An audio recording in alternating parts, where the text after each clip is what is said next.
കഥ ക്രിസ്മസ്. വർഷങ്ങൾക്ക് മുമ്പ് ആരോ കേരളത്തിൽ ഉപേക്ഷിച്ചു പോയ 10 വയസ്സുകാരൻ ഇന്ന് വളർന്ന് വലിയ ആളായിരിക്കുന്നു.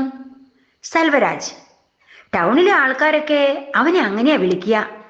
പാവം, കണ്ണിന് കാഴ്ചയില്ല, ചെവിയും കേൾക്കില്ല. പക്ഷെ ആർക്കും ഒരു ശല്യമാവാതെ ഭിക്ഷയാചിച്ച് കഴിയുന്നു. സത്യത്തിൽ ടൗണിലെ ക്രിസ്മസ് ആഘോഷവും വർണ്ണവിസ്മയം തീർക്കുന്ന ലൈറ്റും അലങ്കാരങ്ങളും, ടൗണിലെ തിക്കും തിരക്കും സെൽവരാജ് അറിയുന്നതേയില്ല. നാളെ ക്രിസ്മസ് ആണ്. രാത്രിയിൽ കടത്തെണ്ണയിൽ കൊതുകുകടി കൊണ്ട് തിരിഞ്ഞും മറിഞ്ഞും ഉറങ്ങാൻ ശ്രമിക്കുന്നതിനിടയിൽ ഒരാൾ വന്ന് വിളിച്ചു, പാതി തമിഴ് കലർന്ന ഭാഷയിൽ.